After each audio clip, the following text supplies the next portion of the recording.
Dans cet exercice, on va jouer au géomètre. On a ici un immeuble de hauteur h et deux géomètres nommés A et B qui sont séparés par une distance de 10 mètres.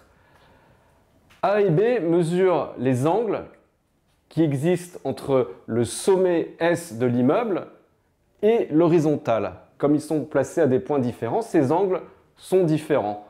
Pour A, on mesure 43,02 degrés. Pour B, on mesure 47,97 degrés.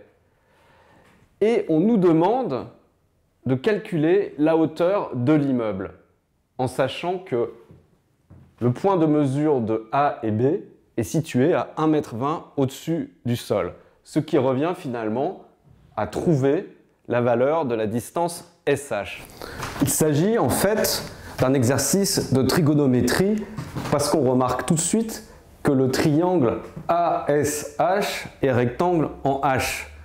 Alors, si on connaissait BH ou AH, on en déduirait immédiatement la hauteur SH avec des formules de trigonométrie. Mais on ne la connaît pas.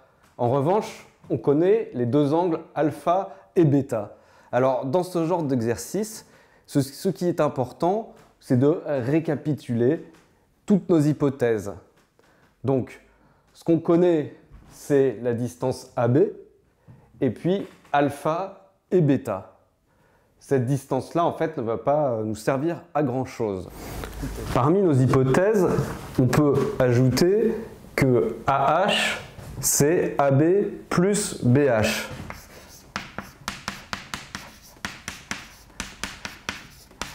Et ensuite, on va appliquer les formules de trigonométrie qu'on a vues dans le cours à deux triangles, le triangle ASH et BSH, qui sont tous les deux rectangles en H. Et donc, on a tangente alpha qui est égale à SH sur AH et la tangente de bêta qui est égale à SH sur BH.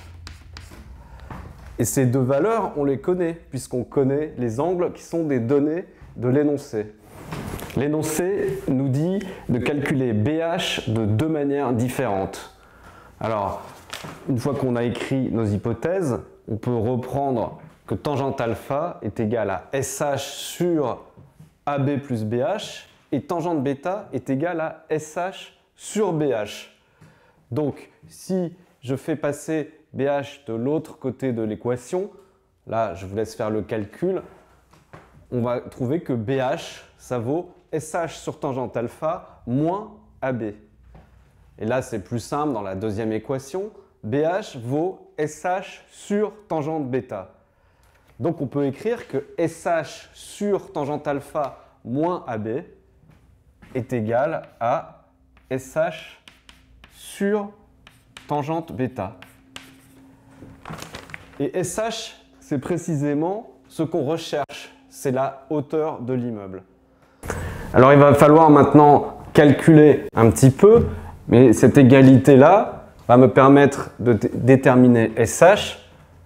Donc, si je mets SH sur tangente alpha et SH sur tangente bêta dans le même membre de l'équation, je vais avoir SH facteur de 1 sur tangente alpha moins 1 sur tangente bêta qui est égal à AB.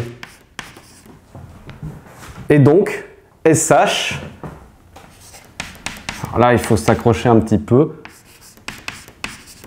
c'est égal à AB sur 1 sur tangente alpha moins 1 sur tangente bêta.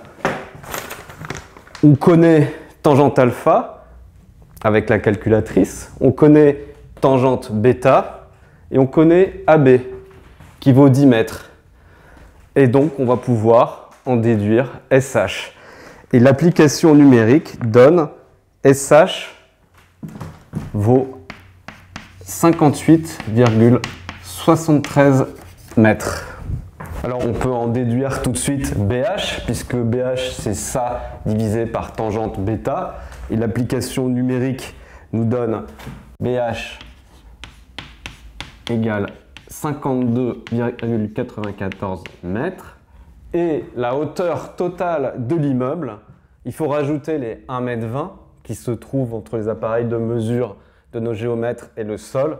Et donc, c'est 58,73 plus 1,20 m, c'est-à-dire 59,93 mètres. Voilà. C'est donc à partir des mesures de deux angles différents d'observateurs qui sont placés à un écart qu'on connaît, qu'on a pu déterminer la hauteur de l'immeuble.